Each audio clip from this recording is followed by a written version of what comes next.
The moon hung heavy in the ink-black sky as I embarked on a lonely night drive through the desolate countryside. The narrow road ahead seemed to stretch endlessly, its surface obscured by an eerie mist that clung to the ground like a ghostly shroud. My only companions were the rhythmic hum of the engine and the haunting whispers of the wind. As I ventured deeper into the darkness, the landscape transformed into a sinister realm. The gnarled trees that lined the road twisted and contorted, casting grotesque shadows that danced menacingly in my peripheral vision. An unsettling chill crawled down my spine. Suddenly, the headlights of my car illuminated a figure up ahead. A hitchhiker dressed in tattered clothes stood on the roadside, his face concealed by the hood of his coat. Against my better judgment, I slowed down and asked if he needed a ride. The stranger's voice, low and raspy, sent a shiver through me as he muttered a destination that was nowhere to be found on any map. With a sense of foreboding, I agreed to give him a lift. He slid into the back seat, his presence casting a pall of darkness over the car. As I drove on, the air grew thick with a nauseating stench, like the rot of long-dead things. The stranger began to speak, his words filled with tales of death and despair, of souls lost on this very road. In a trembling voice, he recounted a legend that had plagued this cursed highway for centuries. The road, he claimed, was built upon an ancient burial ground, and the spirits of the restless dead roamed here, seeking retribution for their disturbed slumber. My heart pounded in my chest as I realized the gravity of my situation.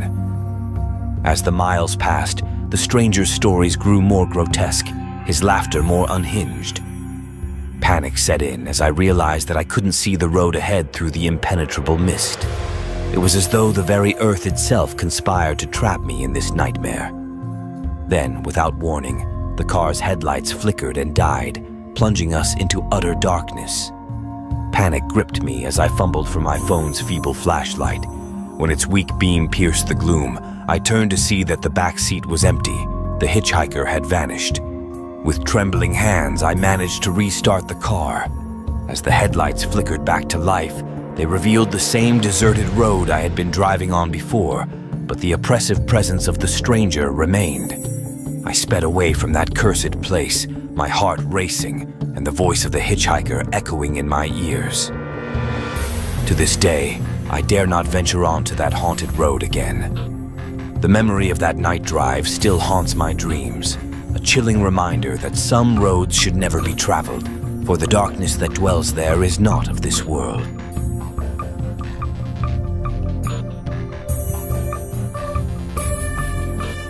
Amid the inky blackness of the night, Sarah drove along a winding mountain road, her car's headlights cutting through the darkness like a lone beacon.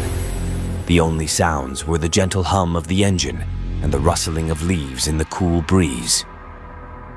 As she rounded a bend, a full moon emerged from behind the clouds, casting a serene, silvery glow on the landscape. The moonlight painted the trees and foliage with an ethereal, almost otherworldly luminescence. The forest, bathed in this celestial light, looked mystical and inviting rather than menacing. Sarah rolled down her window to breathe in the crisp, pine-scented air. The scent was invigorating, carrying hints of damp earth and wildflowers. It was a fragrance that felt like a direct connection to nature's essence. The radio played her favorite soothing tunes, creating a sense of calm that enveloped her like a warm embrace. With each turn of the winding road, new vistas revealed themselves. Valleys stretched out into the distance, their silhouettes softened by the moonlight. Stars twinkled overhead, filling the night sky with their brilliance. It was as if the cosmos itself was putting on a show just for her. Fireflies danced in the night, creating enchanting patterns of light that seemed to guide her way. Their soft, rhythmic flickering was like a celestial symphony, a reminder of the delicate balance of life in the natural world. Owls hooted softly in the distance, adding to the magical ambience of the night. Their calls were a soothing lullaby, a reminder that even in the darkness, there was life and harmony. The road seemed to stretch endlessly, winding through the heart of the mountainous wilderness. Tall trees on either side formed a natural canopy overhead, their leaves rustling in the wind like whispers from the ancient forest. Each tree, a sentinel of the night, seemed to have a story to tell, secrets hidden in their gnarled bark and twisting branches. Sarah's mind wandered as she drove, and she couldn't help but marvel at the beauty of the natural world. She felt a deep connection to the universe, as if she were part of something greater. The night drive had transformed into a serene and awe-inspiring journey through a tranquil, moonlit wonderland where the worries of the day had melted away, leaving her with a profound sense of peace and wonder. It was a night drive she would remember for the rest of her life, a journey into the heart of nature's beauty and mystery. One foggy, moonless night, I found myself driving along a desolate country road, my GPS guiding me on a shortcut through the woods. The dense canopy of trees overhead seemed to swallow the feeble glow of my headlights, plunging me into an eerie darkness. A chilling mist hung in the air, and a sense of unease crept over me. As I ventured deeper into the woods, the road grew narrower and more treacherous. My heart raced with every twist and turn, and the silence was deafening. That's when I saw her, a young woman in a blood-soaked white dress, standing alone on the roadside. My instincts told me to drive past, but her eyes bore into mine through the rearview mirror, pleading for help. Against my better judgment, I pulled over and rolled down the window, asking if she needed assistance. Her voice was a haunting whisper as she muttered a destination, a place that was nowhere to be found on any map. I hesitated, but ultimately agreed to give her a ride, though a chilling dread gnawed at my insides. She climbed into the back seat, her presence radiating an otherworldly cold. As we drove, she spoke in cryptic riddles, her words filled with foreboding tales of tragedy and death that sent shivers down my spine. The road seemed to stretch on endlessly, the mist growing thicker with each passing mile. Panic set in as I realized that I could no longer see the way ahead. It was as if the forest itself conspired to trap me in this nightmarish labyrinth. Then, without warning, the car's headlights flickered and died, leaving us enveloped in total darkness. My hands shook as I fumbled for my phone's flashlight. When its feeble beam cut through the gloom, I turned to find the back seat empty. The mysterious woman had vanished. In a state of terror, I managed to restart the car, and the headlights flickered back to life, revealing the same winding road I had been on before.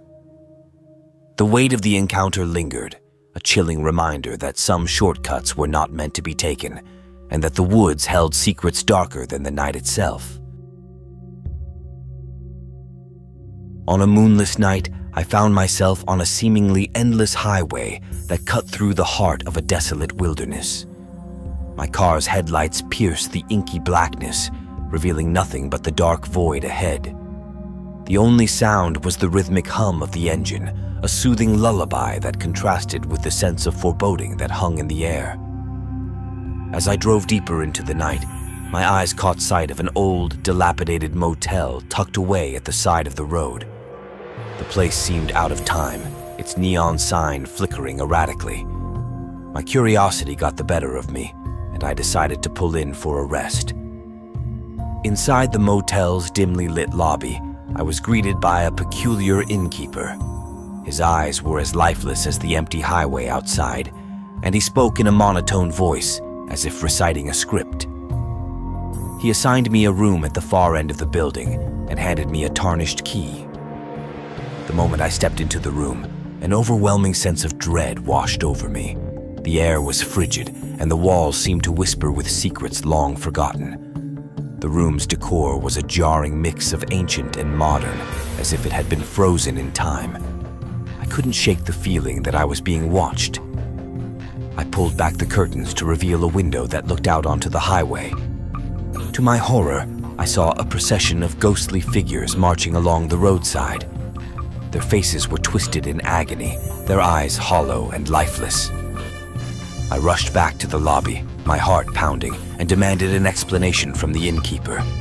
His expression remained unchanged as he revealed the motel's grim history. Decades ago, a tragic accident had occurred on this very highway, claiming the lives of countless travelers. The motel had been built on the site of the crash, and the spirits of the victims were said to roam here, forever trapped in a nightmarish purgatory. With a sense of impending doom, I realized that I had unwittingly checked into a motel from which there was no escape. The Eerie Motel had become a prison for lost souls, and I was the latest guest to be ensnared in its sinister web.